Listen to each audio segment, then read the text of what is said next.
Josh Green, and this is Artist Aaron Academy.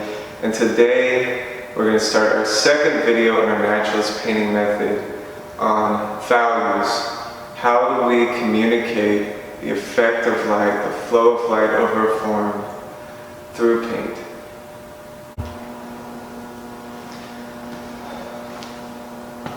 Alright, so here is the painting I began in the last video on blocking in, how to draw with paint, how to simplify a complex object and work towards specificity. And I added a little bit of white since the last video to help model the form a little bit. It's very thin, very workable. I'm not committing to anything. And we want to keep the painting open for as long as possible, okay? So today I did a little demo for the class. This is a value study.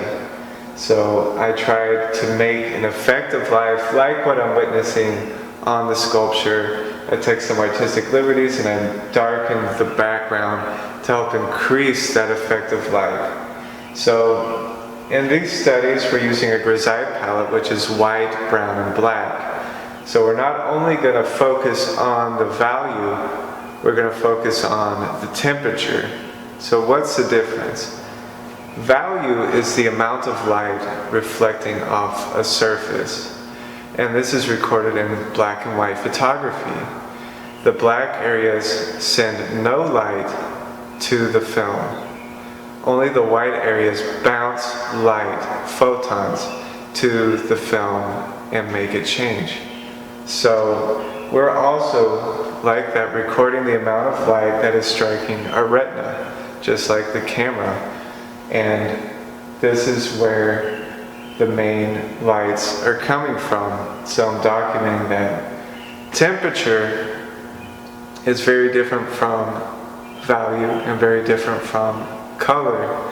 Temperature is relational. Temperature tells us, so we have a warm light here, that meaning it's yellow or red, coming onto the form, and as it turns away from the light, these planes take on the yellow temperature. As we turn away from it, it becomes bluer, and that's a cooler temperature.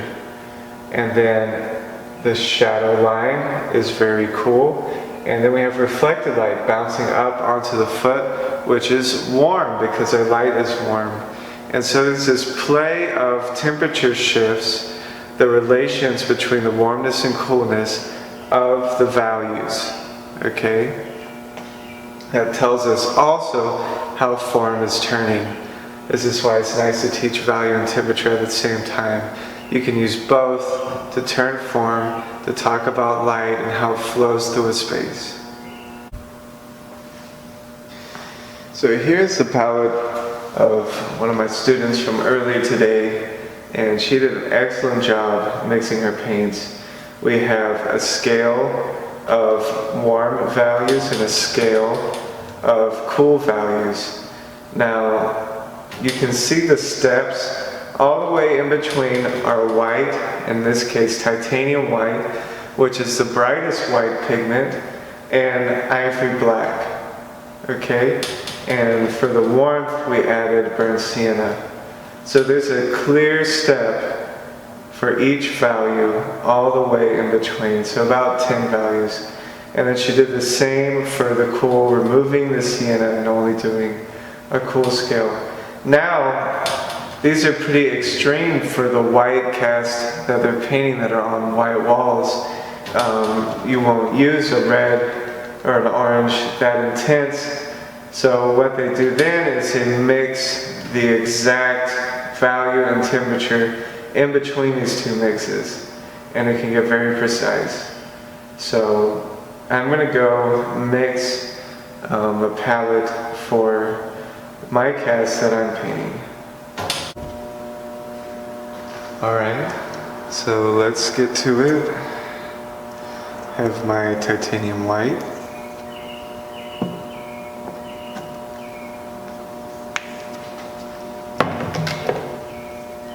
My burnt sienna.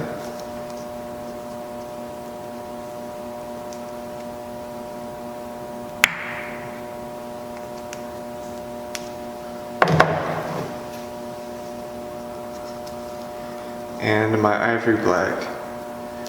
Ivory black is a really great pigment. It's very versatile, and for centuries people used it as a substitute for blue.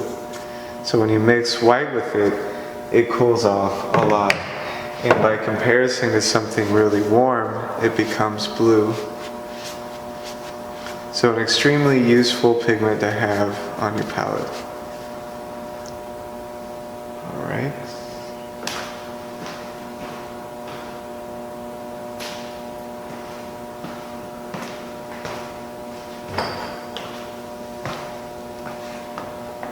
Alright, now let's make our warm value scale.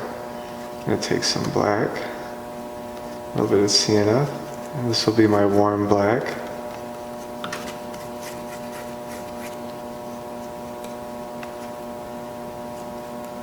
Take some of the sienna, and it'll take the rest of the black that was on the knife. Okay. Now, let's begin adding a bit of white. And you see my palette knife has a precise point, which makes it much easier to mix in tight spaces and to place my paint in precise blobs.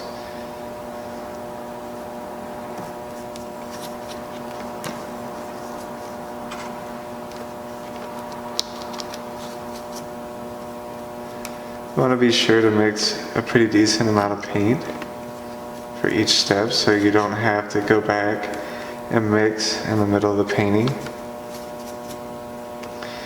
And usually when you're starting out mixing paint, this is a pretty basic palette, but it should take about 15 to 30 minutes.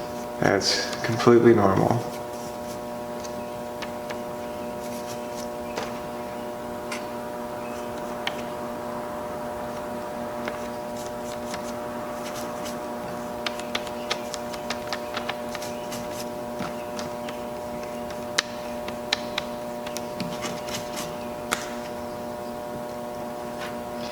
Now I do have a lot of warms on this cast, so I am mixing an extra amount of the warm lights.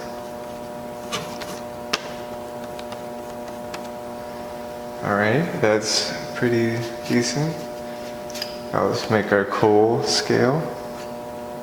Take a black, bit of white.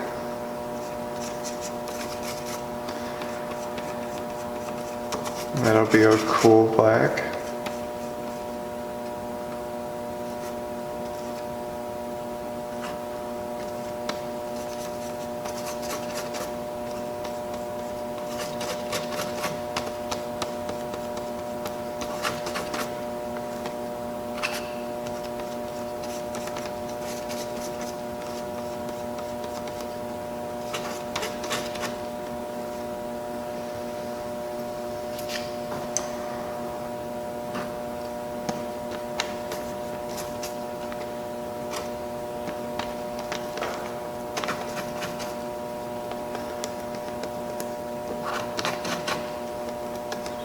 Alright, and that should be plenty enough to start with.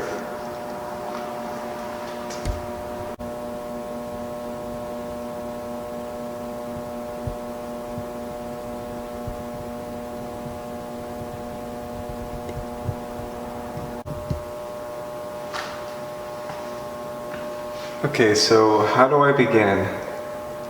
Well, we don't want to begin painting our lights. We definitely don't want to do that. I recommend putting in a dark midtone in the shadow shape, and then keying, that means putting the correct value down for the ground, the tabletop, the background, and the cast shadow. And that'll help us frame the light so that we can begin relating those values correctly.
Alright, so there's a sense of air, of atmosphere, basic light effect beginning to happen.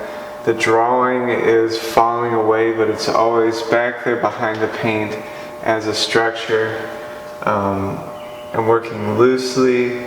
This might be a little bit too thick for someone who's just beginning. I would say take it very slow and build up to a thicker paint.